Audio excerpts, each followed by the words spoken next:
Hello everyone. I hope आप सभी अच्छे होंगे। तो first of all the very best for tomorrow's exam. सो आप बहुत ही कूल होके जाइए और अच्छे से एग्जाम दीजिए, सब कुछ अच्छा होगा।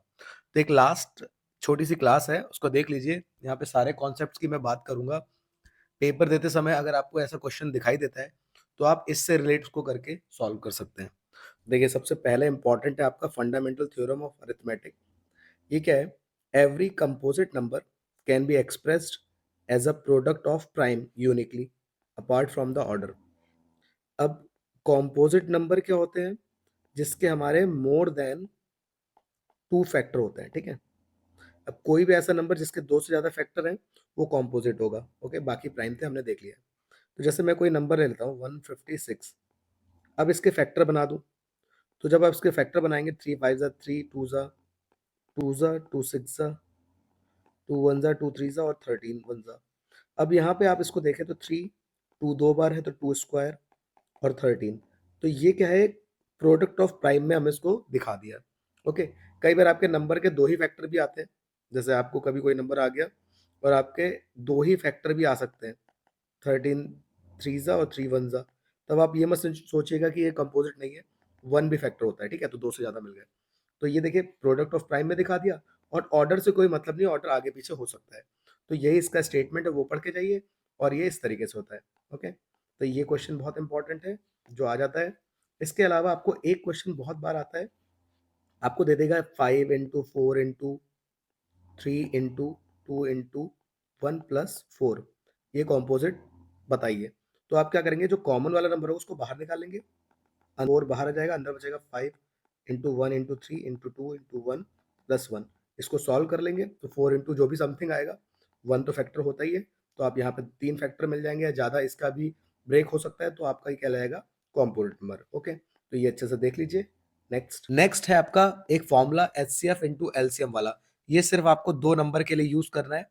आपको क्वेश्चन में कह देगा कि HCF इतना दे रखा है, एलसीएम इतना दे रखा है, और कोई एक नंबर दे देगा, ठीक है। आपको सेकंड नंबर निकालने के लिए आ सकता है। कोई भी तीन चीजें दी होंगी, एक निकालना होगा, ठीक है। तो आप ये फॉर्मूला लगा देंगे। क्या होता है? HCF into LCM equal to A into B. Okay. Now third part में हमसे बता रखा है HCF अगर क्वेश्चन में आता है तो पहले तो आपको समझना है कि HCF कब निकालेंगे, जब हमें ग्रेटेस्ट की बात करेगा, ठीक है। अगर हमारा ग्रेटेस्ट पूछा गया है। अब HCF निकलता कैसे है? जो स्मॉल वाली पावर होती है उसको चुनते हैं। जैसे अगर आपका क्वेश्चन ऐसा आ गया, A equal to p square cube, b equal to p q cube, ऐसे करके c equal to p raise to power 3, और यहाँ पे आ गया क्यू स्क्वायर। अब यहाँ पे आपको HCF निकालना है, ठीक है। तो HCF क्या होगा? जो हमारी स्मॉलेस्ट पावर होगी, तो स्मॉलेस्ट पावर कौन सी है? पी की, तो वो है ये। और क्यू की स्मॉलेस्ट पावर क्या है? ये है। तो HCF हो जाएगा पी क्यू। और अगर एलसीएम आ जाता है तो वो ग्रेटेस्ट पावर होता है। तो एलसीएम अगर क्वेश्चन में आता है तो आप ग्रेटेस्ट पावर ले लेंगे। जैसे पी की पावर है ग्रेटेस्ट वाली ये, और क्यू की है ये, ठीक है। और यही क्वेश्चन आपके बार बार पूछे जाते हैं एमसीक्यूज में। तो इस टाइप से आपको इस चीज को ध्यान रखना है। और नंबर वाले क्वेश्चन तो जैसे नॉर्मली हम सॉल्व करते हैं, एचसीएफ को अलग अलग सॉल्व करते हैं और उसमें कॉमन नंबर एचसीएफ हो जाता है, और एलसीएम में हम एक साथ सॉल्व करते हैं, ठीक है। तो ये चीज आपको ध्यान रखनी है। तो ये क्वेश्चन भी आपका आ सकता है, बहुत इंपॉर्टेंट कॉन्सेप्ट है। नेक्स्ट है इरेशनल नंबर वाला, जिसमें आपको एक तो सिंगल नंबर वाला आ जाता है, √3 को √5 को इसको इरेशनल प्रूफ करो। तो पूरा प्रोसीजर है, उसको अच्छे से देख के आप जा ही रहे होंगे। वरना आपको कंबाइन करके दे देगा कि जैसे √2 + √3 हमारा इरेशनल है, या 2 + 3 √5 इरेशनल है, तो इसको प्रूफ करो। ओके। तो आपको करना क्या होता है, पहले तो आप इसको रेशनल मान लेते हैं P/Q की फॉर्म में, फिर स्क्वायरिंग करके जैसा भी आपको कराया गया है वो आप इसको कर लेंगे। तो ये सारे ही क्वेश्चन इस चैप्टर से बहुत ज्यादा इंपॉर्टेंट होते हैं। ये सारे कॉन्सेप्ट आपको आने चाहिए। ओके। नेक्स्ट एक फैक्टर ट्री भी आ जाता है, उसमें भी आपको पता है कि आपको यहाँ पे ऐसे ब्रेक कर करके नंबर मिलेगा आगे, और यहाँ पे आपको रख के दे देगा, कहीं पे x दे देगा, कहीं y दे देगा। मान लीजिए नंबर है 356, तो यहाँ पे इन दोनों नंबर का मल्टीप्लाई ये मिलता है। ओके। इन दोनों का मल्टीप्लाई ये मिलता है, तो इधर करेंगे तो ब्रेक होगा, और ऊपर जाएंगे तो मल्टीप्लाई करके मिलेगा, ठीक है। तो ये क्वेश्चन भी देख लीजिएगा। नेक्स्ट है आपका पॉलिनोमियल चैप्टर। यहाँ पर आपका क्वाड्रेटिक पॉलिनोमियल से आता है क्वेश्चन। क्वाड्रेटिक पॉलिनोमियल कौन सा होता है? जिसमें हमारा x की पावर 2 होती है मैक्सिमम, और where a is not equal to 0। यहाँ आपको ध्यान रखना है, पहले तो ये जनरल फॉर्म इसकी याद रखनी है, उसके बाद कोई भी क्वेश्चन आपका आ जाएगा कि कोई क्वाड्रेटिक पॉलिनोमियल दे देगा x square plus 5x plus 6, इसके हमें जीरोस निकाले होंगे, ठीक है, और उसके बाद वेरिफिकेशन आ जाएगा। तो वेरिफिकेशन वाला क्वेश्चन आप देख के जा रहे होंगे। वेरिफिकेशन में आपको दो वेरिफिकेशन आने चाहिए, एक तो सम ऑफ जीरोस जो कि होता है alpha plus beta equal to minus b upon a, और एक प्रोडक्ट ऑफ जीरोस जो कि होता है alpha into beta equal to c upon a, ठीक है। ए बी और सी आपको पता ही है, एक्स का कोफिशिएंट होता है ए, मतलब स्क्वायर वाले का, और एक्स का होता है बी, और लास्ट वाला होता है सी। ध्यान रहे अगर साइन माइनस लगाओ तो साइन को माइनस ही लेना है, ठीक है, तो ये चीज देख लेना। बाकी इसके अलावा क्वेश्चन आ सकता है कि आपको जीरोस दे देगा, मतलब अल्फा दे देगा कुछ, बीटा दे देगा कुछ, ठीक है, और उससे आपको पॉलिनोमियल बनाना होगा। तो उसका जो फॉर्म होता है वो होता है हमारा x square minus sum into x plus product. Okay, question पढ़ लेना, कई बार क्या करता है वो जीरोस दे देता है और कई बार सम दे देता है एक साथ, जैसे बोल देगा सम दे दिया तो सम का मतलब है अल्फा प्लस बीटा की पूरी वैल्यू दे देगा वो, और प्रोडक्ट दे देगा, ठीक है, जो बुक के क्वेश्चन है, तब आपको यहाँ पूरा पूरा ये रखना पड़ेगा और अल्फा बीटा की वैल्यू ये रखनी पड़ेगी। लेकिन अगर जीरोस देता है तब आप अलग अलग रख के इसको सॉल्व करके करेंगे। ओके, सो ये क्वेश्चन भी देख लीजिएगा, बहुत बार आता है। बाकी जीरोस क्या होते हैं, ग्राफ अगर आ जाता है क्वेश्चन में तो जितनी जगह पे ये एक्स एक्सिस को कट कर रहा होगा उतने ही जीरोस होंगे। ये एक्स एक्सिस होता है तो 1 2 3, ओके, इस तरीके से अगर एक जगह पे कट कर रहा होगा तो एक जीरो, ठीक है। तो ऐसे आपको समझ लेना है, वाई को नहीं देखना है, एक्स एक्सिस को देखना है, जितने हमारे कट कर रहे होंगे एक्स एक्सिस को उतने हमारे जीरोस होते हैं। तो ये क्वेश्चन भी अच्छे से समझ के जाइए, वहां आपको एमसीक्यूज में देखने को मिल सकता है। ओके, बाकी एक क्वाड्रेटिक और आ जाती है जिसमें आपका पहला टर्म दे देता है, जैसे 4x स्क्वायर प्लस 8x, तो इसको भी आप सॉल्व करना जानते होंगे, कॉमन ले लेंगे। ओके, x प्लस 2, और फिर एक बार इसको जीरो के इक्वल रखा तो एक जीरो मिल गया, और एक बार इसको रखा तो ये अल्फा बीटा आ गया, वेरीफाई कर लिया। एक आ जाता है आपका थर्ड वाला इक्वेशन, वो कुछ इस तरीके से होती है, एक्स स्क्वायर माइनस 9 दे देगा। देखिए पहली वाली में तीन होते हैं ए बी सी, इसमें ए और बी है, इसमें ए और सी है, बीच वाला टर्म नहीं है, तो इसमें क्या करते हैं, हमारी लगती है आइडेंटिटी ए स्क्वायर माइनस बी स्क्वायर, जो कि खुलती है ए प्लस बी ए माइनस बी, एक एक करके जीरो के कुल रखेंगे तो इसके भी जीरो आ जाएंगे हमारे। तो तीनों टाइप के क्वेश्चन आप करके जाइए अच्छे से, ठीक है। बाकी कुछ डायरेक्ट रिलेशन भी आते हैं इसमें, वो कौन से होते हैं वो देख लीजिए। तो वो होते हैं हमारे सम ऑफ जीरोस हमने देख लिया, प्रोडक्ट ऑफ जीरोस देख लिया।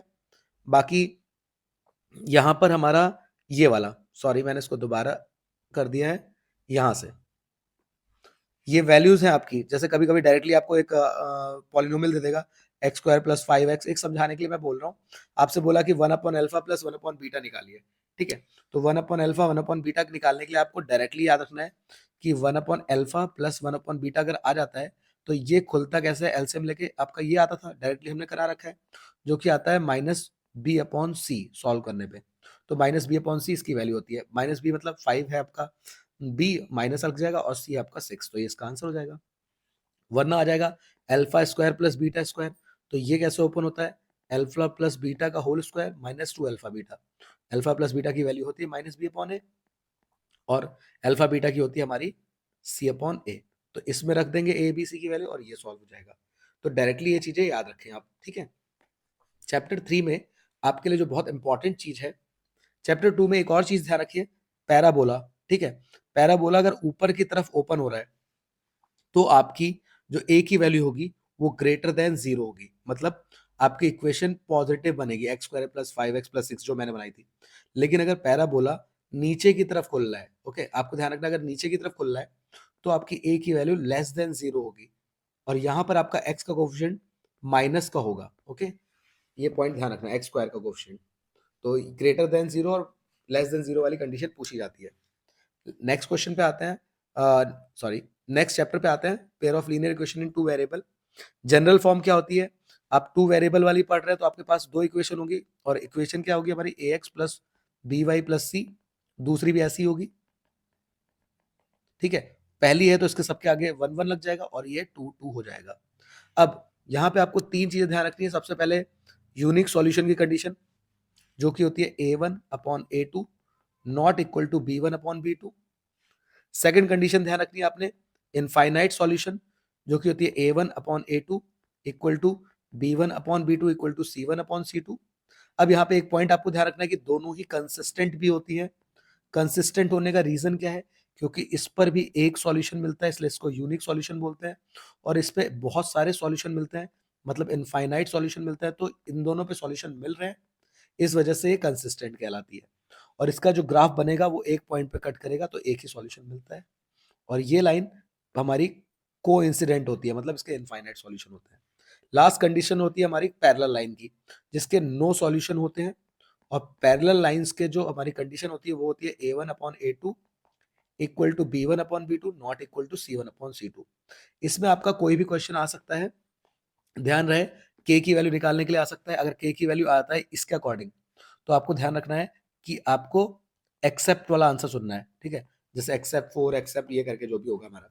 और अगर ये आता है तो आपको पूछेगा कि कौन सी वैल्यू, तो पहले आप इनको कंपेयर करेंगे, फिर इसको कंपेयर करेंगे, जो भी वैल्यूज आ रही होंगी फिर उसको रख के देख लेंगे दोनों जगह कौन सा सेटिस्फाई होगा। कई बार दो वैल्यूज मिलते हैं ना, जैसे क्वेश्चन कराए दोनों को रख के +6 को देख लिया, -6 को देख लिया, जो भी आंसर आ रहा है, और इसमें आप सिर्फ इन दोनों को कंपेयर करेंगे, यहाँ पे आपको डायरेक्ट मिल जाएगा आंसर। ये क्वेश्चन जरूर करके जाइए।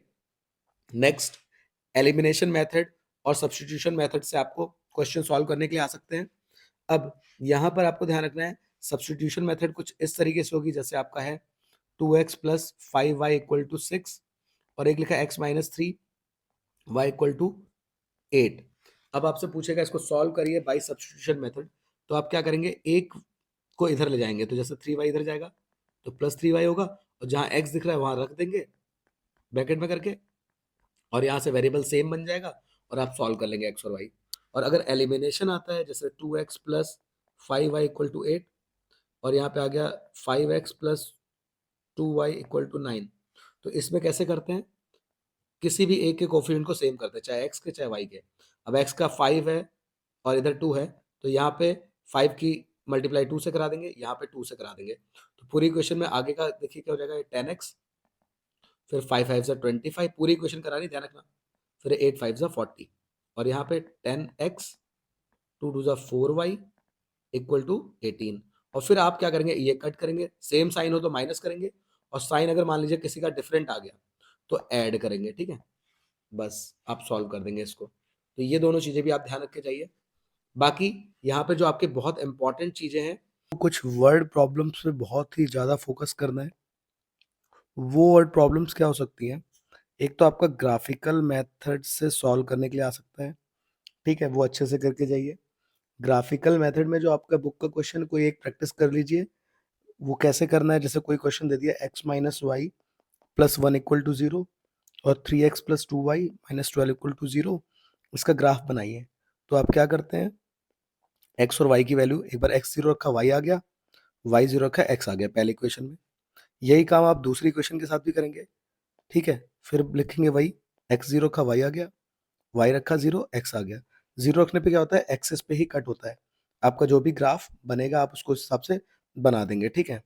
फिर आपको एक्स्ट्रा क्या पूछ सकता है कि इन लाइनें कहाँ पे कट कर रही है, उसके पॉइंट्स, ओके, और जो एरिया बाउंड हो रहा है एक्स एक्सिस के साथ और इनके कॉमन लाइन के साथ, ऐसा कुछ क्वेश्चन आ सकता है। तो ग्राफिकल मेथड बहुत इंपॉर्टेंट है, 5 नंबर में आ जाता है क्वेश्चन। कुछ और वर्ड प्रॉब्लम है, जैसे 2 डिजिट की वर्ड प्रॉब्लम आ जाती है, जो कि बहुत ज़्यादा इंपॉर्टेंट है। 2 डिजिट वर्ड प्रॉब्लम में क्या होता है, हमारा एक टेंस डिजिट होगी जिसको हम एक्स मानते हैं, मैंने कॉन्सेप्ट बताया है, एक वंस डिजिट होगी जिसको वाई मानेंगे, और नंबर को हम बोलेंगे 10x + y, इंटरचेंज नंबर होगा 10y + x, और ऐसे सॉल्व कर देंगे, स्टार्टिंग यही होती है, ठीक है। नेक्स्ट, एजेस का क्वेश्चन आ सकता है। एजेस में अगर फ्यूचर में जाएंगे, जिसमें आपको लेटर वर्ड मिलेगा, विल, शैल, ऐसे वर्ड मिलेंगे, हेंस, तो उसमें आप ऐड करेंगे, और अगर पास्ट में जाएंगे तो माइनस करेंगे, जहाँ पे आपका वॉज, वर, ऐसे वहाँ पे टर्म्स आपको देखने को मिल सकते हैं, ठीक है। बाकी आपका डिनोमिनेशन का क्वेश्चन है, मैं जिसमें पैसे रुपए निकालने जाती है, वो वाले, ठीक है, 50 और 100 के नोट्स वाला। और नेक्स्ट कुछ क्वेश्चन और भी थे, जैसे न्यूमरेटर और डिनोमिनेटर फ्रैक्शन दे रखा है, फ्रैक्शन में ऐड कर रहे हैं, किसी में माइनस कर रहे हैं, इसके अकॉर्डिंग आ सकता है। और ऐसे ही क्वेश्चन आपके बहुत इंपॉर्टेंट है। एक एग्जांपल बहुत इंपॉर्टेंट है जो आपका एक्सपेंसेस वाला है, ओके, बुक में दे रखा है, इतने इनकम है, इतने एक्सपेंस है, 9:4 में, तो इसको एक्स बोल दिया, उसको वाई के फॉर्म में बोल दिया, ठीक है, माइनस करके निकलता था, इक्वेशन करके बन जाती थी दो, और उसको हम सॉल्व कर देते। तो ये वर्ड प्रॉब्लम बहुत ज़्यादा इंपॉर्टेंट है, आप इनको देख के जरूर जाइए। नेक्स्ट चैप्टर आपका क्वाड्रेटिक इक्वेशन। क्वाड्रेटिक इक्वेशन फिर से आपका सेम इक्वेशन आएगी, वही जो हमने पॉलिनोमियल में पढ़ा था। यहाँ पे आपको दो मेथड से सॉल्व करना आना चाहिए। एक है आपका फैक्टराइजेशन मेथड। फैक्टराइजेशन मेथड क्या होती है, देखिए जैसे इक्वेशन है x square plus 5x plus 6, तो इसमें क्या होता है, ये होता है ए और सी की मल्टीप्लाई करके आपको प्रोडक्ट लाना होता है, और जो सम वाला पार्ट होता है वो आता है बीच में जो नंबर है वो, ठीक है, वो सम वाला पार्ट होगा, इसको बी बोलते हैं, और फिर उससे सॉल्व करना होता है, ठीक है। तो ये हमारा फैक्टराइजेशन मेथड है। बाकी अगर आपको बिल्कुल ना आ रहा हो, क्वेश्चन में मेंशन ना हो, तो आपके पास बहुत अच्छी चीज है क्वाड्रेटिक फॉर्मूला। ये बहुत अच्छे से देख के जाइए, ये क्या होता है, minus b plus minus under root b square minus 4ac upon 2a। और ए बी सी हमारा पता ही है, x square plus b x plus c, तो ए इसका कोफिशिएंट, बी इसका और सी ये, ठीक है। यहाँ वैल्यू पुट करना, एक बार प्लस के साथ एक बार माइनस के साथ सॉल्व करके इसके रूट्स निकाल देना। वही अल्फा बीटा वाले सेकंड चैप्टर में भी आप लगा सकते हैं ये, ठीक है, अगर वहां मेंशन नहीं है तो। बाकी आप एक चीज पढ़ के जाएंगे, डिस्क्रिमिनेंट। डिस्क्रिमिनेंट आपका एमसीक्यू में पूछ सकता है, जिसको हम डी बोलते हैं, जो आपका होता है बी स्क्वायर माइनस 4ac। इसलिए कई बार यहाँ पर आपको रूट के अंदर रूट डी भी लिखा हुआ मिलता है, ठीक है। तो ये होता है हमारा बी स्क्वायर माइनस 4ac, ध्यान रखना, इस पॉइंट को ध्यान रखना। अब नेचर ऑफ रूट पूछा जाता है कि किस टाइप के रूट बन रहे हैं इस इक्वेशन के। तो अगर डी की वैल्यू, जैसे इसको सॉल्व करने पर ये आपको एक पॉजिटिव नंबर मिल रहा है, मतलब ग्रेटर देन जीरो मिल रहा है, डी की वैल्यू आपको ग्रेटर देन जीरो, जैसे जीरो से बड़ी वैल्यू 1 2 3 4 कुछ भी मिल रही है, तो आपके इसके जो रूट्स होंगे वो होंगे टू डिस्टिंक्ट रियल रूट, मतलब दो अलग अलग रियल रूट होंगे।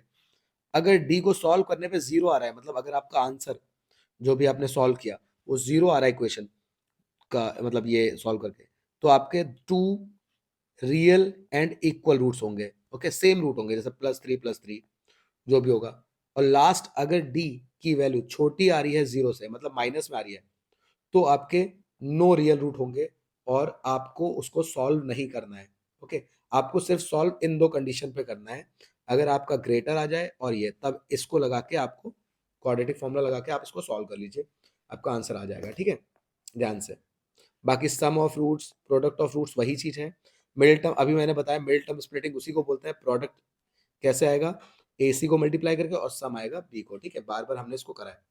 देखिए एक कंडीशन जो B square minus 4ac equal to zero, जिसका मतलब था आपका टू इक्वल रूट की कंडीशन आपकी डायरेक्ट आ जाती है क्वेश्चन में, जिसपे आपको कोई वेरिएबल बोल देगा, के होगा, पी होगा, एक्स होगा, मतलब ए बी सी कुछ भी दे सकता है उसकी वैल्यू निकालने के लिए। तो आपको क्वेश्चन कैसा भी हो सकता है, डायरेक्ट भी हो सकता है ऐसे, वरना ब्रैकेट के अंदर के रख देते हैं, जैसा आपका बुक में है, ठीक है। ब्रैकेट के अंदर रखा तो पहले आप इसको सॉल्व करेंगे, जैसे के एक्स स्क्वायर माइनस 2 kx, फिर आपकी ये ए की वैल्यू, ये बी की वैल्यू, सी की वैल्यू, इनको जरूर कर लीजिएगा, बहुत इंपॉर्टेंट है। इसकी भी अपनी वर्ड प्रॉब्लम है जो बहुत इंपॉर्टेंट है। वो वर्ड प्रॉब्लम कौन सी है, एक आपका स्पीड वाली है जो, ठीक है, बुक में जो क्वेश्चन लिखा हुआ है स्पीड वाला क्वेश्चन, वो क्या था आपका, ट्रेन वाला। ट्रेन वाला क्वेश्चन क्या था, जाती है 480 किलोमीटर, ओके, किसी यूनिफॉर्म स्पीड से जो आप एक्स मान लेते हैं। फिर उसने क्या बोला था, अगर वही जो हमारी ट्रेन है उसकी स्पीड कुछ बढ़ा दें, ठीक है, तो डिस्टेंस वही रहेगी, लेकिन अब उसको टाइम कम लगेगा, तो जो टाइम होगा वो कम हो जाएगा। और speed equal to distance upon time वाला फॉर्मूला लगा के इसको सॉल्व कर दें, ओके। इसमें 2 डिजिट भी आ जाता है, इसमें भी कोई भी एजेस का भी आ जाता है, बट ये स्पीड वाला बहुत इंपॉर्टेंट होता है, ये भी जरूर करके जाइए। नेक्स्ट जो चैप्टर है आपका एपी। एपी में आपको पता है कोई भी एपी आपको दे देंगे 5 प्लस, मतलब 5, 10, 15 और इस तरीके से, तो ये एपी होती है। पहले टर्म को हम ए बोलते हैं, डी निकलता है इन दोनों को माइनस करके, ठीक है, और लास्ट में अगर टर्म दे दिया उन्होंने तो वो आपका ए एन होता है, ठीक है। बाकी आपको ध्यान रखना है, अगर आपसे इसी एपी में 10th टर्म पूछे तो आप उसको ए प्लस एक कम करके लिख देना डी के साथ। और अगर आपको एन पूछ ले कितने टर्म्स हैं, तो फॉर्मूला होता है हमारा ए एन बराबर a plus n minus one into d, okay. तो इस तरीके का आपको फॉर्मूला आपको याद रखना है। बाकी एक चीज और ध्यान रखिए, इनमें जो बहुत इंपॉर्टेंट क्वेश्चन होते हैं वो होते हैं कि find 13th term from last या एंड, ठीक है। अब आपको कोई एपी दे देगा, जैसे कि वो माइनस में भी हो सकती है, प्लस में भी हो सकती है, तो 3 हो दे दिया, 6 दे दिया, ऐसे करके और आगे बढ़ा के बहुत सारे नंबर आपको जैसे 90 दे दिया। अब आपसे बोला है कि लास्ट से निकालना है, तो लास्ट से निकालने के लिए मैंने आपको डायरेक्टली बताया था कि एपी को उल्टा लिख देना। ये जो आपका 3 का गैप है इधर पीछे की तरफ चला जाएगा, ओके। और बस यहाँ से आपको A13 निकाल देना है। बस चेंजेस क्या हो जाएंगे, अब ये A बन जाएगा, ओके। और 13 है तो 13 में से 1 चला गया तो 12 डी। अब डी ध्यान रखना, इधर देखिए एपी जब बढ़ती है तो गैप जो था डी जो था वो +3 था, लेकिन जब एपी घटेगी मतलब इसका उल्टा लिखेंगे तो वही गैप माइनस हो जाएगा, ये पॉइंट ध्यान रखना है। तो माइनस में हो जाएगा, इसको सॉल्व कर लेंगे और आपका आंसर आ जाएगा। यही कॉन्सेप्ट आपको ध्यान रखना है, ठीक है। तो एंड से निकालने वाला क्वेश्चन कई बार आता है, वो देख के जाइए। इसके अलावा आपका एक बहुत इंपॉर्टेंट क्वेश्चन है, आपका ऐसे दे देगा ए एन बराबर कोई इक्वेशन की फॉर्म में दे देगा कि हमको दे रखा है 9 + 5n और आपसे बोलेगा कि फाइंड एपी। तो आप कुछ मत करना, बस n की जगह पे वैल्यू रख देना। अगर पहला टर्म निकाला तो a1, तो 9 + 5 × 1 सॉल्व कर दिया, 9 + 5 जो भी आएगा आपका ऐसे। फिर a2 निकाल दिया, 9 + 5 × 2 तो 9 + 10, ओके। 10 और 9 19 और बोलेगा डी निकालो, तो अब इसके बाद आप a2 - a1 करके डी निकाल लेंगे, ओके। तो इक्वेशन वाला क्वेश्चन भी आ सकता है an के फॉर्म में, तो वो देख के जाइए अच्छे से, ओके। अब इसी तरीके से n टर्म का फॉर्मूला बता दिया। अब सम का क्वेश्चन आ जाता है। सम के क्वेश्चन में हम क्या करते हैं, जैसे कोई भी एपी है, अब आपसे बोलेगा find the sum of first 10 terms, तो आपको S10 निकालना है। अब S10 का फॉर्मूला कैसा होता है, पहले Sn का फॉर्मूला ध्यान रखिए, n/2 2a + n - 1 × d। n कितना है, जितने टर्म आपको चाहिए 10, तो ये 10 हो जाएगा। a कितना है, वही n 10 है -1 और d कितना है, 5 का गैप है। इसको सॉल्व करा, आपका आंसर आ जाएगा, सिंपल, ओके। अब यहाँ पर अगर आपको क्वेश्चन में लास्ट टर्म भी दे दे, सम निकालो। अब देखिए Sn निकालना है, तो इसके लिए पहले आपको n की जरूरत पड़ेगी। वो n कहाँ से आएगा, an के फॉर्मूले से आ जाएगा, फिर Sn का फॉर्मूला लगाएंगे। लेकिन इस बार आपके पास a भी दिया है, an भी दिया है, तो फॉर्मूला बन जाएगा n/2 a + an, ओके। तो ये आपका जल्दी निकल जाएगा, बाकी उस फॉर्मूले से भी आप निकाल सकते हैं, कोई प्रॉब्लम नहीं है। तो ये भी देख के जाइए अच्छे से, दोनों चीजें, ओके। ये आपका होता है। नाउ इसके बाद एक बहुत इंपॉर्टेंट चीज है, वो आप देख लीजिए। आपको कॉन्जुगेट मतलब ऐसे दे देगा k+1 2k+3 और कुछ भी दे दे k-1, 3 टर्म है, कॉन्जुगेटिव टर्म है एपी के। आपसे बोलेगा find the value of k। बहुत इजी है, ये a1 होगा, ये a2 होगा, ये a3 होगा, इन दोनों का गैप a2 - a1 हमको पता है d कहलाता है, ऐसे a3 - a2 भी d होता है, ठीक है। इन दोनों को बराबर रख देना और जो वैल्यूज हैं उनको रख लेना, ओके। इसका सिंप्लीफाई वे मैंने आपको बता रखा है, a2 को यहाँ ले आइए तो a2 + a2 हो जाएगा और a1 को इधर ले जाइए, ये +a1 हो जाएगा, ये 2 टाइम्स a2 और a3 + a1, इसमें रख देना वैल्यू सारी, आपका आंसर आ जाएगा, ठीक है। जो ऊपर a1 a2 a3 दे रखा है, इससे क्या होगा, साइन का दिक्कत नहीं आएगा। यहाँ पे अगर आप रखते हैं जो इससे पहले था माइनस वाला, उसमें क्या था कि आपका माइनस की प्रॉब्लम आ जाती है, बच्चे क्या कहते हैं ब्रैकेट नहीं लगाते हैं। कैलकुलेशन अच्छी है तो आप उसमें भी रख सकते हैं, कोई प्रॉब्लम नहीं है, ठीक है। तो इस क्वेश्चन का भी आपको ध्यान रखना है।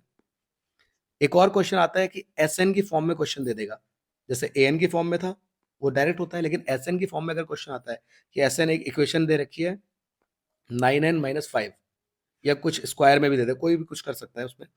आपसे कहेगा find first term, 10th term, D, फिर सम ऑफ 15 टर्म, ऐसे कुछ करके दे देगा। तो इस बार भी आप वही करेंगे, n की जगह पे 1 रखेंगे, सॉल्व कर देंगे। फिर मैंने आपको यहाँ पे एक पॉइंट बताया था, जो S1 होता है वही A1 होता है या A होता है, ठीक है। तो इस चीज को आपको ध्यान रखना है, जो S1 होता है इस रिजल्ट को आपको दिमाग में रखना है कि S1 ही A1 होता है। फिर आप S2 निकालेंगे तो 9 × 2 - 5 तो 18 - 5, अब आपको ये हो जाएगा 13।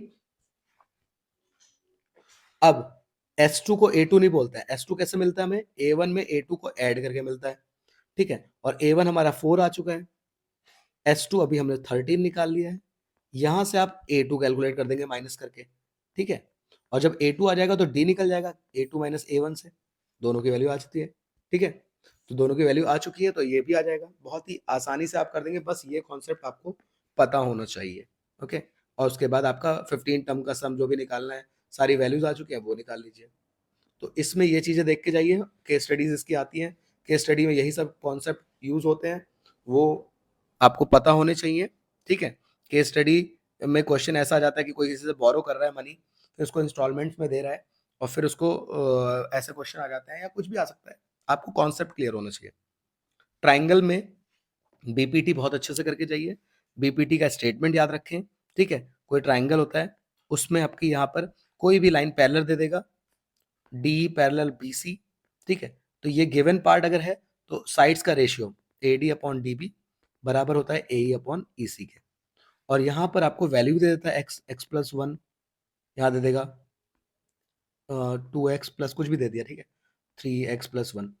अब मैंने आपको बताया था जब ऊपर की साइड के साथ ये नीचे वाली साइड देते क्वेश्चन में, तब आपको पूरी साइड लेनी होती है, जैसे एडी अपॉन पूरा ए बी लेना पड़ेगा, ध्यान रहे, क्योंकि आप यहाँ पर ए ही ले रहे हैं और यहाँ पे पूरी साइड ले रहे हैं, ठीक है?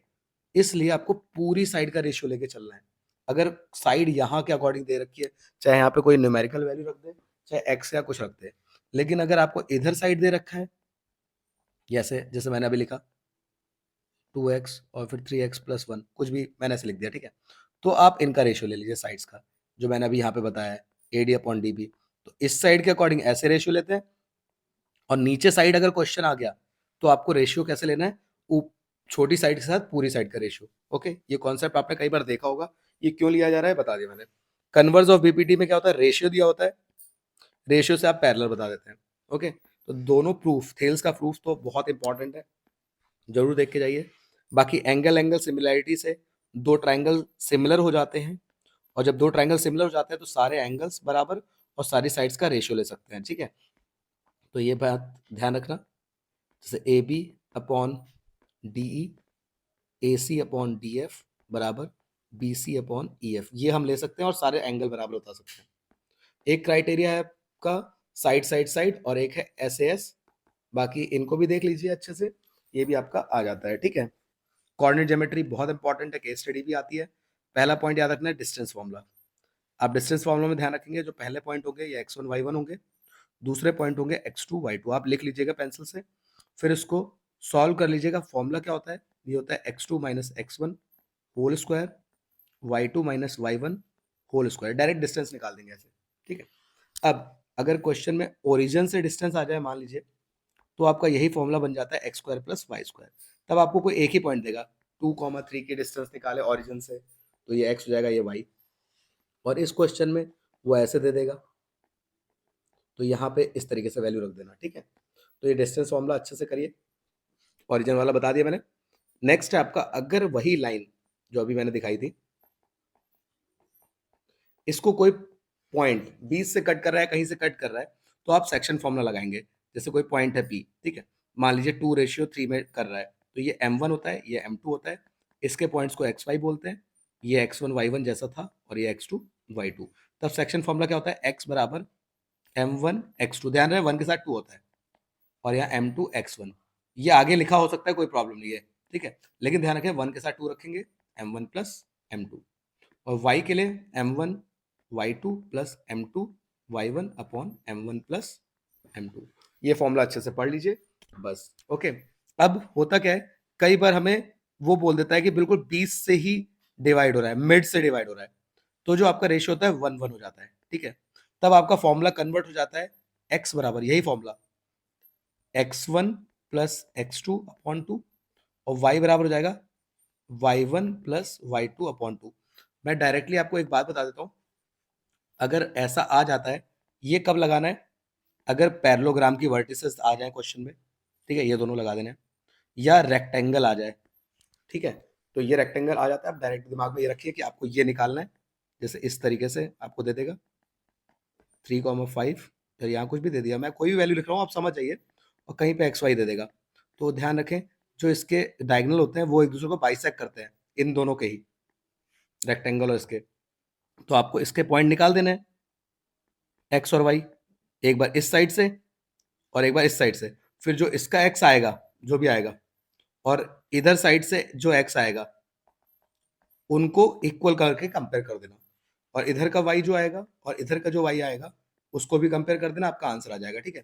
तो ये आपको इसमें लगाना है, बाकी सर्कल में भी यही मिड पॉइंट वाला लगाना है। अगर सेंटर के पॉइंट दे दिए हैं, साइड के पॉइंट वही x1 y1 होंगे, या x2 y2 होगा, ठीक है। सेंट इसमें भी आपको ये लगाना है। तो मैंने डायरेक्टली आपको बता दिए पॉइंट्स। आई होप आपको समझ में आ गया होगा, तो ये जरूर करके जाइए। बाकी जो आपका बहुत इंपॉर्टेंट क्वेश्चन आएगा इक्वी डिस्टेंस वाला, कि कोई पॉइंट है x, y जो कि इक्वी डिस्टेंस है 3, 5 और 8, कुछ भी दे दिया, और आपको इसका रिलेशन बताने के लिए क्वेश्चन आ सकता है। ओके, रिलेशन के अलावा कुछ और भी तरीके का आ सकता है, तो आपको ये इक्वी डिस्टेंस भी याद रखना है।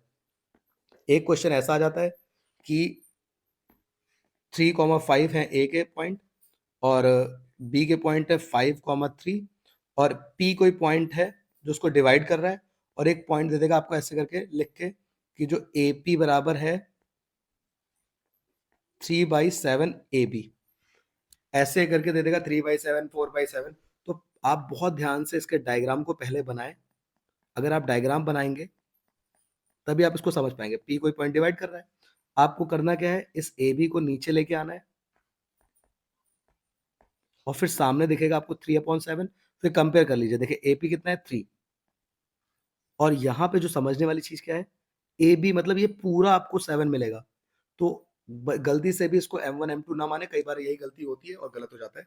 मतलब ये पार्ट कितना होगा, ये 4 होगा, तो एक्चुअल में M1 और M2 ये होंगे, और फिर आप x और y की वैल्यू निकाल देंगे सेक्शन फॉर्मूला से।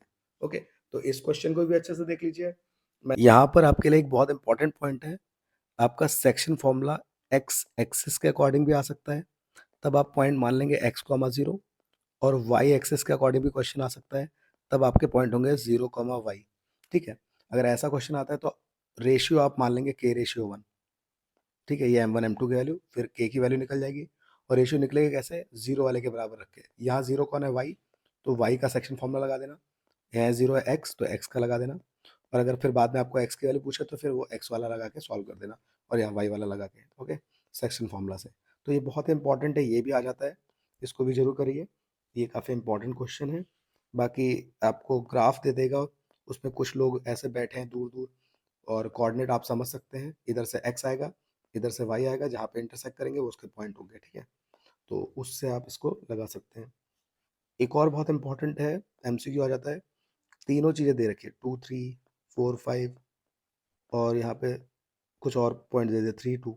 सेंट्रॉइड की वैल्यू निकालने के लिए, सेंट्रॉइड का फॉर्मूला क्या होता है, इसके एक्सिस के साथ है, मतलब कोऑर्डिनेट के साथ है, x1 plus x2 plus x3/3।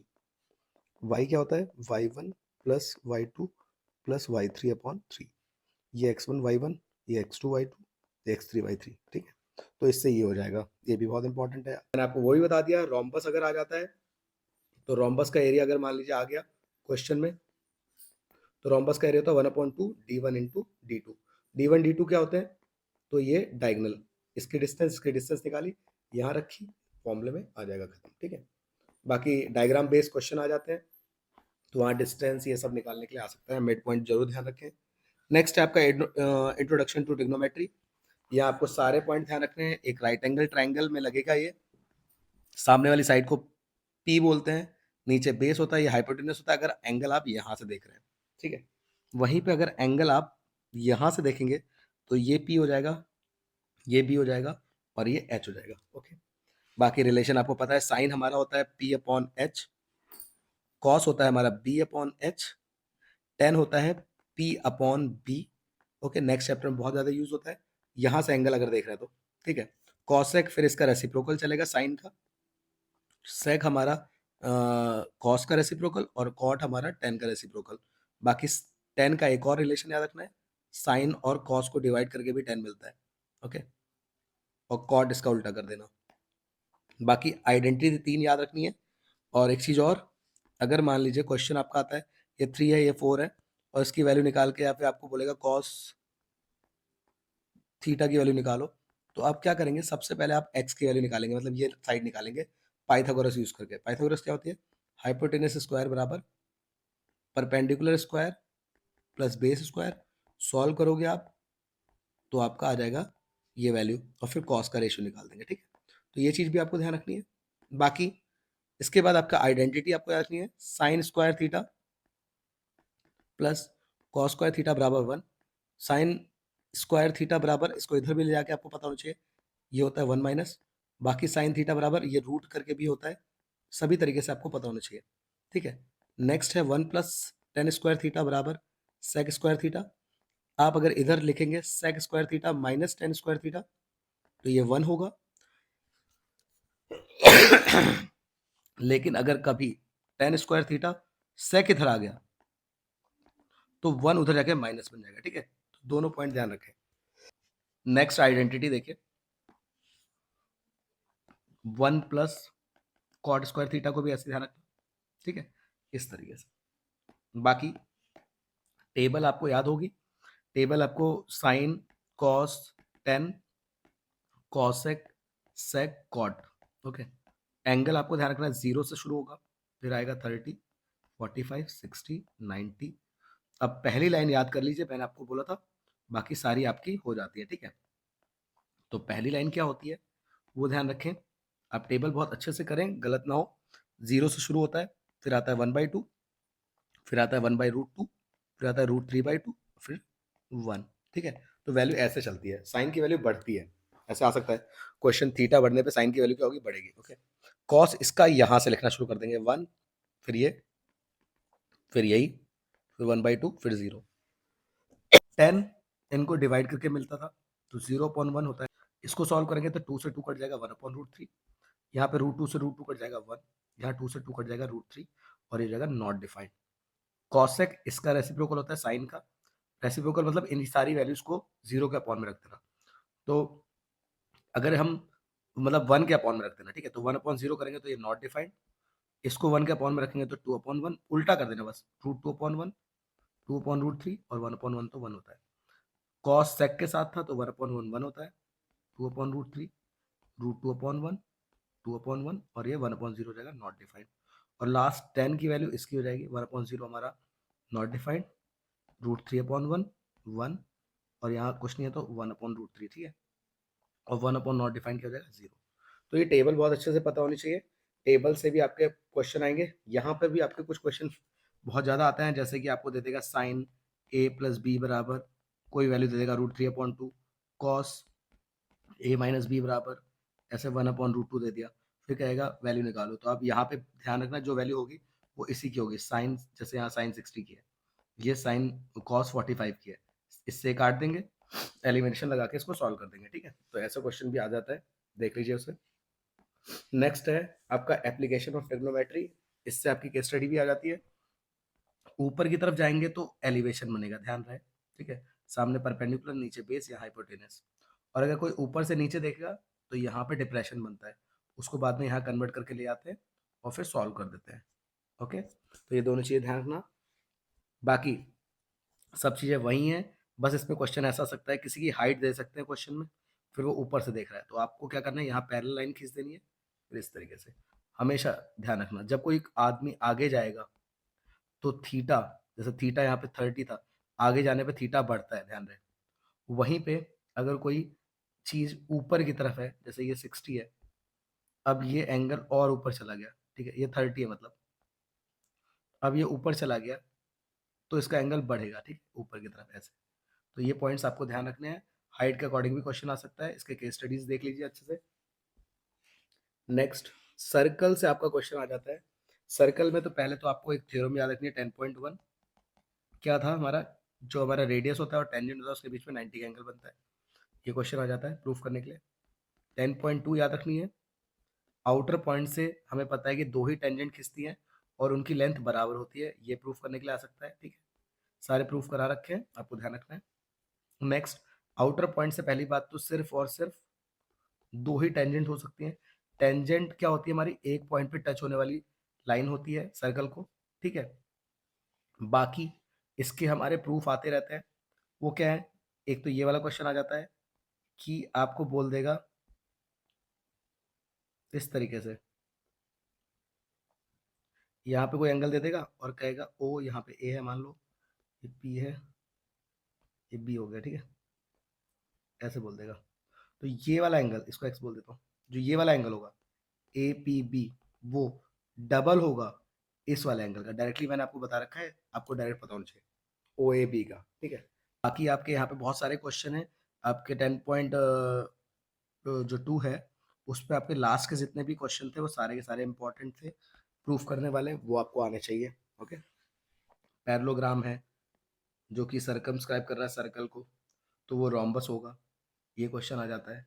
Okay, एक ट्राइंगल के अंदर सर्कल है, आपको यहाँ पर रेडियस दे देगा, आपको इन साइड्स की वैल्यू पूछेगा, एरिया भी दे देते हैं, थोड़ा इजी कर देते हैं, वो क्वेश्चन आ सकता है। ठीक है, बाकी कोई सर्कल है, आपको कहेगा ये एंगल और जो रेडियस के साथ या पॉइंट ऑफ कांटेक्ट जुड़ा हुआ है यहाँ पे एंगल है, सप्लीमेंट्री होता है, ये पूछ सकता है। सर्कल की अपोजिट जो हमारी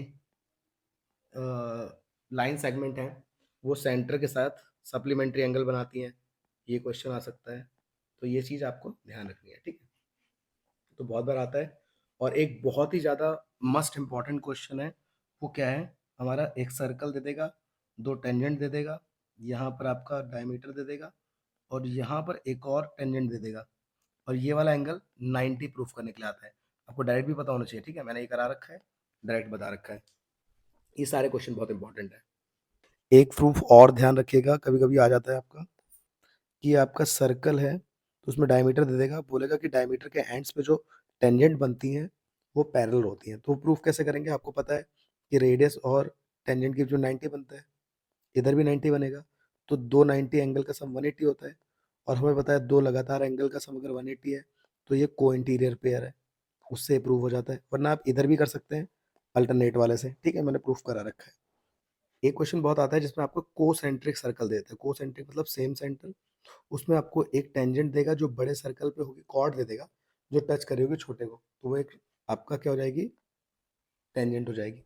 ठीक है, छोटे वाले सर्कल का अपना एक रेडियस दे देगा, बड़े वाले सर्कल का रेडियस दे देगा कुछ, आपको बोलेगा कॉर्ड की लंबाई क्या है, तो आप यहाँ पे पाइथागोरस लगा देंगे, इतनी वैल्यू निकाल देंगे। ठीक है, और जब ये निकल जाएगी तो इसका डबल कर देना, या कोई दो वैल्यू दी होंगी, मान लिया कॉर्ड दे दी, कॉर्ड की लंबाई दे दी, कॉर्ड की वैल्यू दे दी 8, तो आप समझ जाना ये 4 हो जाएगी।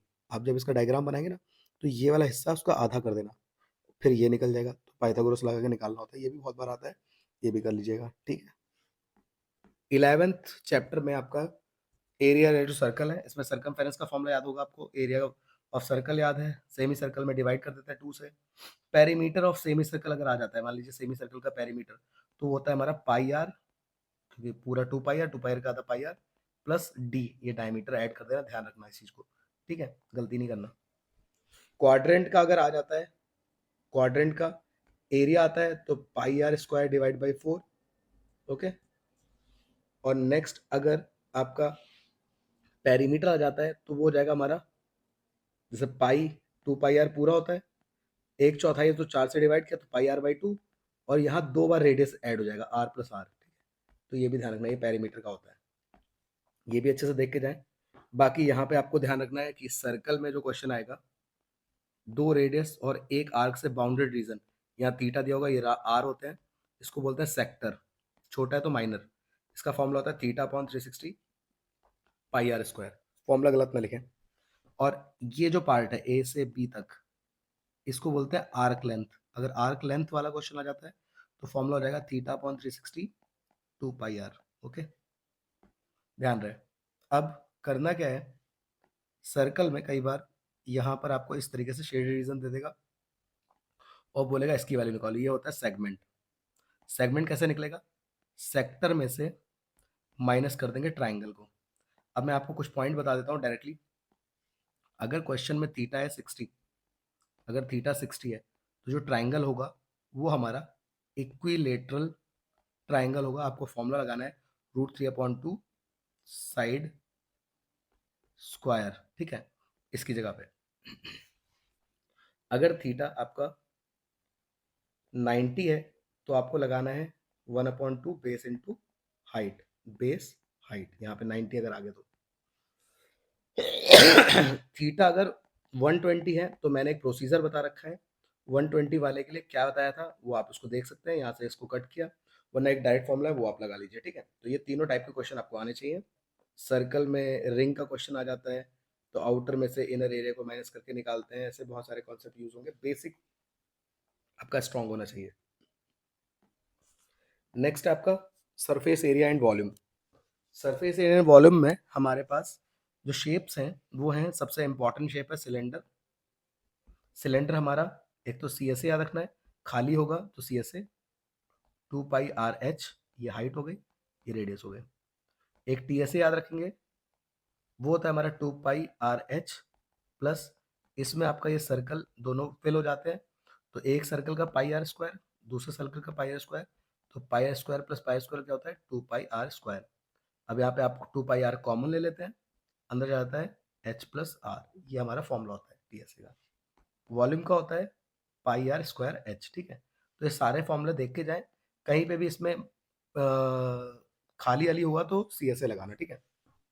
कोन के लिए आपको ध्यान रखना है सी एस ए, कोन हमारा कुछ इस तरीके से होगा, ये रेडियस, ये हाइट, और ये स्लैंट हाइट 90 डिग्री। पाइथागोरस लगा के एल निकल जाता है, कोई भी वैल्यू जो नहीं होगी वो निकल जाएगी, ठीक है। बाकी सी एस ए होता है pi r l, T S A होता है पाई आर एल प्लस एक सर्कल है तो पाई आर स्क्वायर, बाकी आप कॉमन ले लेंगे तो एल प्लस आर वाला लगा सकते हो ना, ये भी लगा सकते हैं, ठीक है। और वॉल्यूम होता है πr²h, इसके आगे 1/3 लगा दो, बिल्कुल सिलेंडर वाला, बस आगे 1/3 लग जाता है, ध्यान रखना सिलेंडर में 1/3 नहीं था। ओके, तो कोन भी अच्छे से देख के जाइए। नेक्स्ट आपका स्फेयर आ सकता है। स्फेयर आपका जो होता है, इसका सी एस ए आ जाए चाहे टी एस ए आ जाए, एक ही होगा, वो होगा 4πr²। और वॉल्यूम होता है 4/3πr³। इसमें एच नहीं होगा, ध्यान रखिए, क्योंकि आपका इसमें रेडियस होता है, ठीक है। बाकी हेमिस्फेयर अगर आ जाता है, ये आधा होता है हमारा, इसका अगर सी एस ए आ गया खाली मतलब, तो ये होता है हमारा 2πr²। टी एस ए आ गया तो ये भर जाएगा, तो एक सर्कल भर रहा है तो 2π में एक पाई और जुड़ जाएगा, ध्यान रहे, तो ये हो जाएगा 3πr²। और वॉल्यूम ये 4/3 था तो ये 2/3πr³। ओके, तो ये अच्छे से देख लीजिए, ये शेप्स आपको देखने को मिल सकते हैं बहुत सारे। बाकी क्यूब आ सकता है, क्यूब इस तरीके से होगा, सारी साइड्स बराबर होती है। सी एस ए अगर आता है तो ये होता है 4a², टी एस ए आता है तो 6a², वॉल्यूम आता है तो a³। क्यूबॉइड आ गया तो आपका सी एस ए हो जाएगा, सी एस ए आपका हो जाएगा 2HL+B। टी एस ए आ गया तो 2LB+BH+HL ब्रैकेट के अंदर, और वॉल्यूम आ गया तो LBH, ठीक है। तो ये सारे शेप्स आपको ध्यान रखने हैं।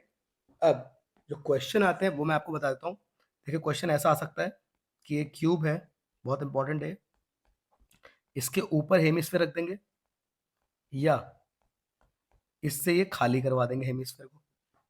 तो देखिए, इसमें दोनों में जो सेम चीज होगी वो होगा उसका सरफेस एरिया। मैंने आपको बता रखा है, खाली करें चाहे ऊपर रखें, आपको क्या करना है, डायरेक्टली फॉर्मूला याद रखना है।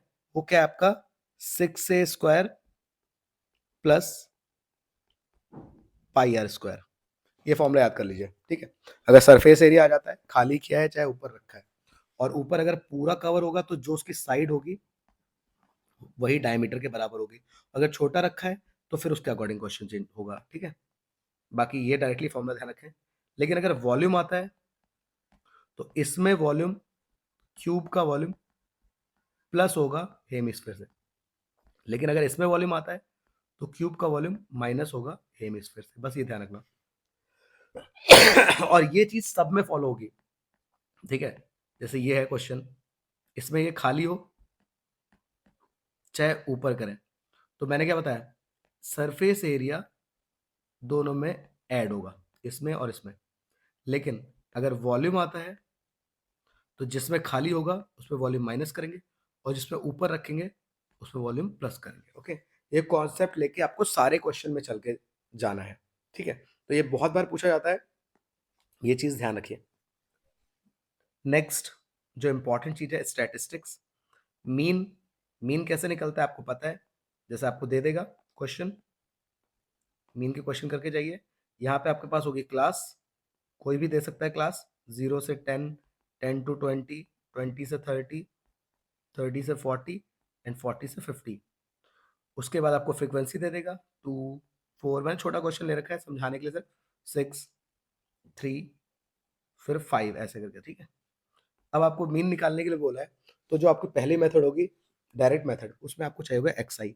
एक्स आई होता है इनका बीच का नंबर, कैसे निकलता है 0 + 10 डिवाइड बाय 2, अगर आपको समझ नहीं आ रहा है, वरना यहाँ पे पता है 10/2 होता है 5, डायरेक्टली दिख रहा है तो डायरेक्टली वाले करें, अगर डायरेक्ट ना दिखे तो इस फॉर्मूले से पहले इसका निकालना है, इसको बोलते हैं क्लास मार्क।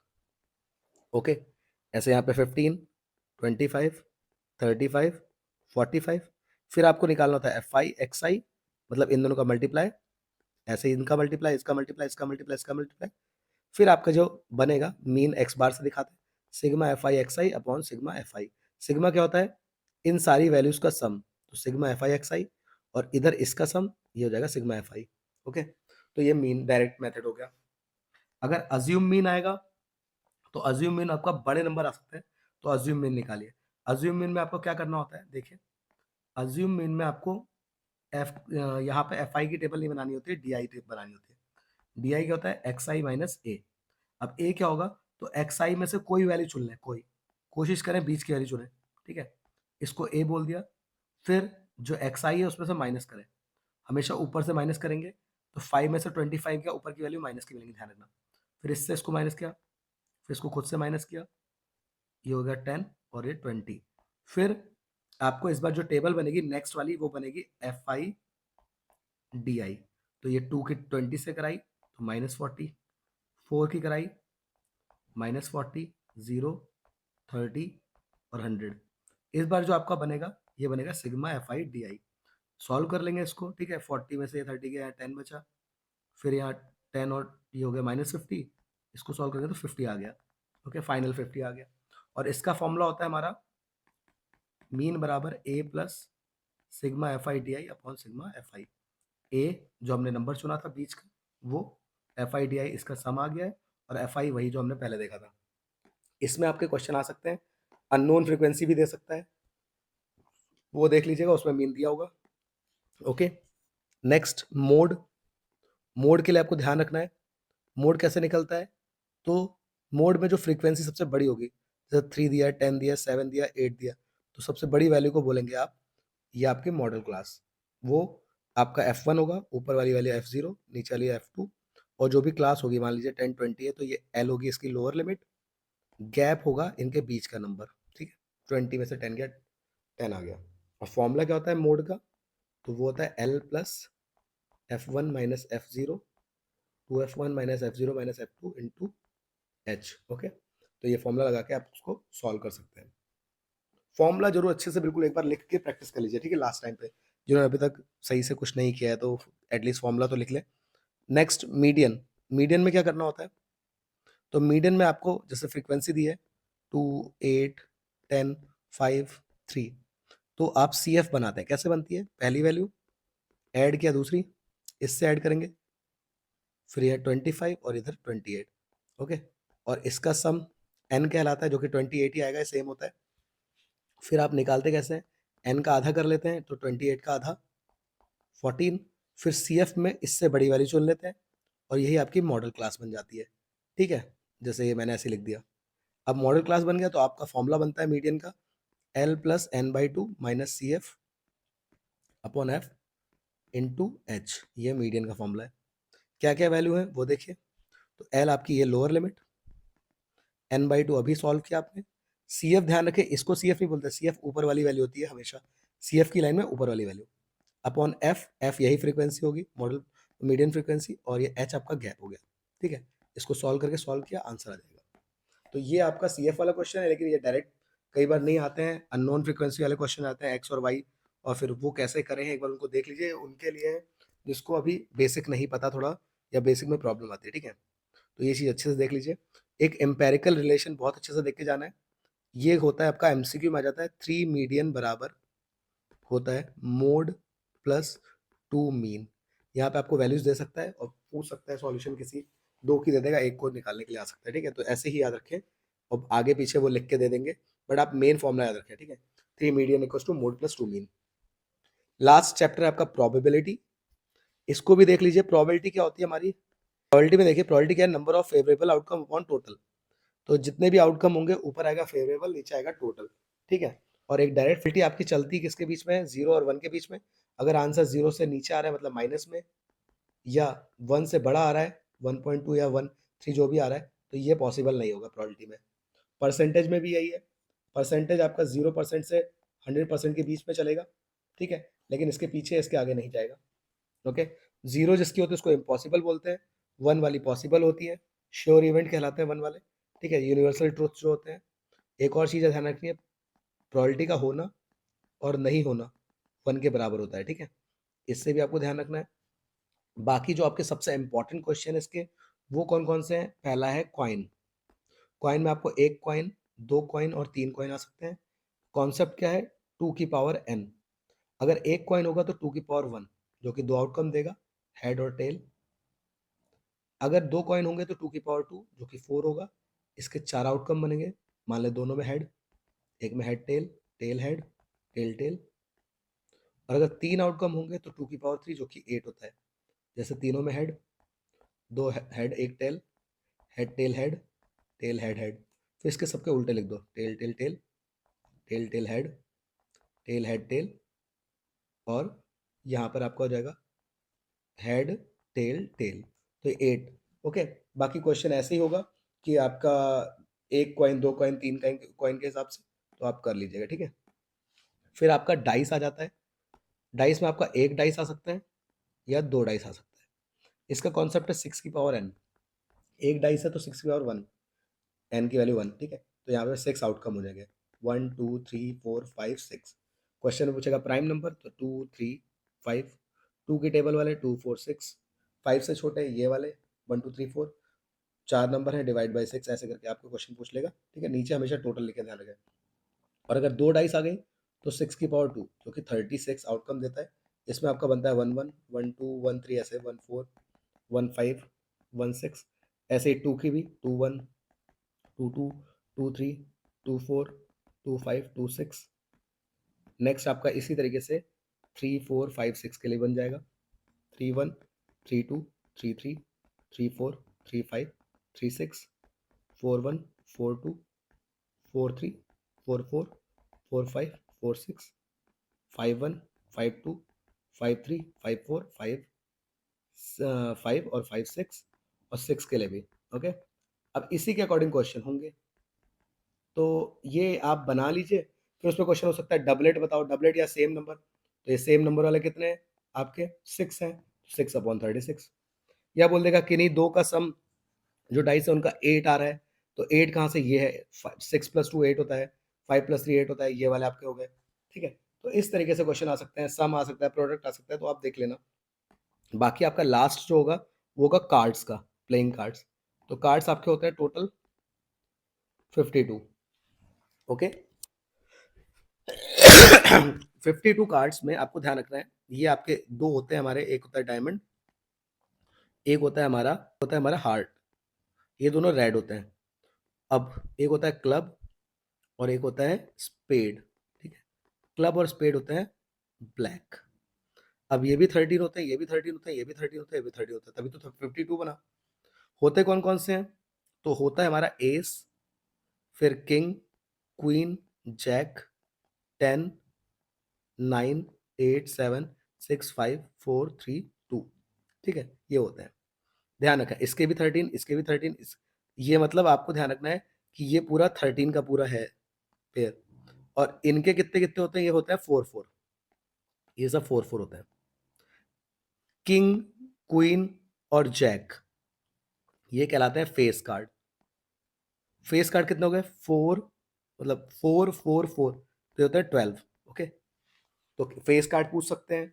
बाकी रेड कार्ड पूछेगा तो रेड कार्ड हो गए 26। ब्लैक कार्ड पूछेगा तो 26। क्वेश्चन रिमूव करने वाला भी आ सकता है कि इतने रिमूव कर दिया, तो थोड़ा सा ध्यान रखें। ओके, इन सबके 4 4 होते हैं, ध्यान रखें, सबके 4 4 होते हैं। ओके, तो ये 13 पत्ते हैं, सबके 4 4 हैं, तो ये 52 हो जाएंगे। तो ये आपका आ सकता है, बहुत अच्छे से इसको पढ़ के जाइए। तो यही सब कॉन्सेप्ट पे आपके क्वेश्चन होंगे, और फॉर्मूला एक बार लिख के प्रैक्टिस कर दीजिए। एटलीस्ट वहाँ फॉर्मूला रख के वैल्यू रख देंगे ना, तो आपको स्टेप्स के मार्क्स मिल जाएंगे। तो इन क्वेश्चन को करिए, और बाकी कुछ नया मत पढ़िए, फॉर्मूला बहुत अच्छे से देख लीजिए, कॉन्सेप्ट समझ लीजिए, थोड़ा सा दिमाग लगा के करिए। तो ऑल द बेस्ट। तो मुझे उम्मीद है कि आप सभी अच्छा करेंगे, तो बिल्कुल कूल होके क्वेश्चन पेपर करिए। मिलते हैं नेक्स्ट वीडियो में, तब तक के लिए take care, bye bye and all the best.